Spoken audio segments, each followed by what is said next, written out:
Amis de la Formule 1, le Grand Prix du Japon à Suzuka s'est transformé en show personnel de Charles Leclerc. Une performance phénoménale du Monégasque qui a offert du spectacle pur en piste en se battant contre Hamilton et Russell avec des manœuvres à couper le souffle qui ont fait chavirer tous les tifosi. Vous savez ce que son ingénieur Brian Bowdsy lui a crié à la radio après le dépassement sur Russell? 2 balles d'acier, Charles? Difficile de ne pas être d'accord. Mais Vasseur regarde déjà plus loin et lance un message clair. À partir de Miami, c'est un nouveau championnat qui commence pour tout le monde. Restez avec moi parce que cette analyse est absolument fondamentale. Comme on a désormais l'habitude de le voir, ici aussi au Japon, Ferrari a profité au maximum de ce petit avantage au lâcher d'embrayage que le petit turbo garantit dans les phases initiales. Charles Leclerc, depuis la 4e position, profite des problèmes rencontrés par les 2 Mercedes pour se retrouver 2e derrière un extraordinaire Oscar Piastri qui cherche à imposer son rythme dès le départ. Malheureusement, le Monégasque ne peut pas faire grand-chose. Une fois revenus, les 2 flèches d'argent d'Antonelli et Russell récupèrent leur position de force en exploitant la supériorité du moteur allemand.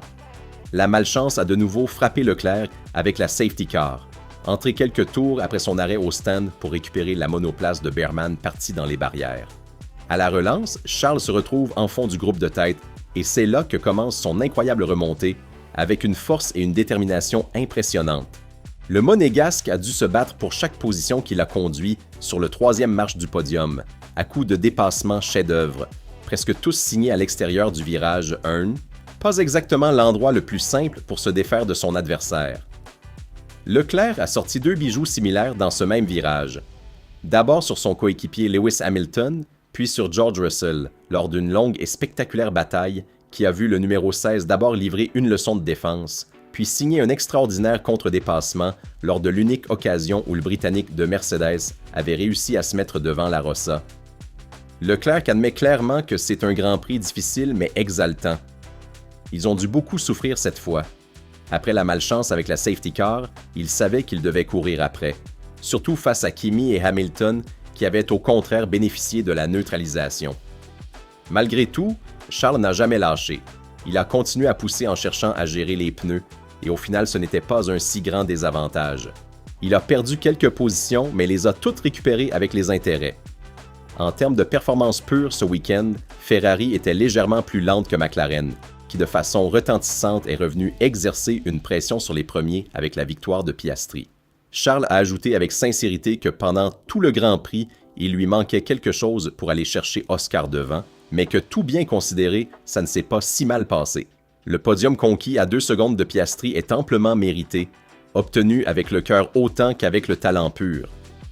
On ne sait pas combien il y a eu de dépassements aujourd'hui sans le moindre contact, et c'est sans aucun doute positif pour la Formule 1 et pour tous les tifosi qui ont assisté à un spectacle incroyable fait de duels roue à roue. À la fin du Grand Prix du Japon, Vasseur s'est présenté au micro de Sky en se concentrant non pas tant sur la course que sur les mises à jour qui arrivent à Miami. Il a voulu clarifier ses déclarations du samedi, qui avaient peut-être créé des attentes excessives. Il faut être clair là-dessus, parce que la veille, il y a eu des malentendus, beaucoup de malentendus, quand il a dit qu'il y aurait un nouveau championnat à partir de Miami. C'est parce que tout le monde apportera des mises à jour, aura aussi du temps pour travailler sur le logiciel, et cela signifie qu'il y aura effectivement un nouveau championnat pour tout le monde. Le message est clair, la progression ne sera pas isolée mais collective, et tout le monde fera des pas en avant. Vasseur a souligné le caractère particulier et unique de ce moment de la saison. Il y a 1 mois de pause, ce qui n'est pas habituel en Formule 1. On est au début de l'homologation de cette voiture et toutes les équipes poussent comme des folles pour s'améliorer. Cela signifie qu'il y aura un pas en avant pour tout le monde et on verra quelle sera la situation réelle à Miami. Ferrari ne doit pas s'illusionner d'être la seule à travailler entre le Japon et Miami. Il faut en être conscient.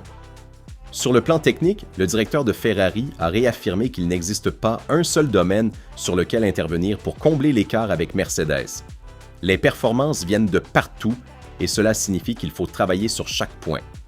Il y a certes un déficit en ligne droite, mais celui-ci est presque gelé jusqu'à ce que l'Aduo permette des mises à jour sur la Power Unit. Les performances viennent de partout. Il faut travailler sur l'aérodynamique, les pneus, le réglage, chaque aspect.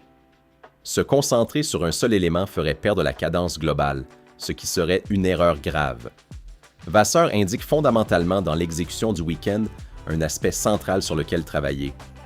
L'année dernière, il y avait de grosses oscillations entre le vendredi, le samedi et le dimanche. Tous les paramètres de performance de l'an dernier sont encore sur la table. Le tour de préparation, le réglage, les pneus et ainsi de suite. Ce potentiel est encore là et il faut s'y attaquer durement. À cela s'ajoute le travail sur le développement pur de la voiture. On est encore au début de l'homologation, ce qui signifie qu'il y a un potentiel de développement supérieur à l'année dernière. Mercedes reste la référence absolue, avec un écart plus grand sur le tour lancé qu'en course. Vasseur ne sait pas si elle a 5 ou 6 dixièmes en qualification, mais en course l'écart est plus réduit.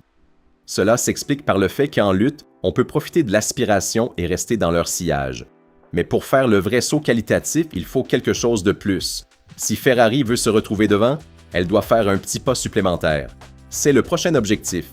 En analysant la course, Vasseur a expliqué les différences entre les deux pilotes Ferrari sur la gestion des pneus et de l'énergie. Lewis s'est plaint un peu plus que Charles concernant les pneus, et Vasseur pense que c'est aussi l'effet de l'overtake mode. Quand on perd plus d'une seconde, on perd aussi le bénéfice de l'aspiration. C'est ce qui s'est passé avec Lewis, qui à un moment donné se retrouvait en duel avec Norris. La course de Suzuka a été marquée par plusieurs groupes et des duels constants. Un très beau spectacle que Vasseur a voulu souligner positivement. C'est ce qu'on cherche, que le show soit beau et qu'il y ait beaucoup de luttes comme aujourd'hui. Ce sont des professionnels et ils font du bon travail. Un podium amplement mérité pour Charles et une Ferrari qui regarde Miami avec optimisme et détermination. La pause arrive au bon moment pour tout le monde et Maranello compte bien en tirer le maximum. Ce Grand Prix du Japon restera dans les mémoires avant tout pour la prestation de Leclerc.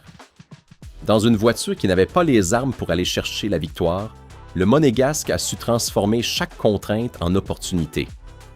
Les dépassements à l'extérieur du virage 1 contre Hamilton et Russell n'étaient pas de la chance.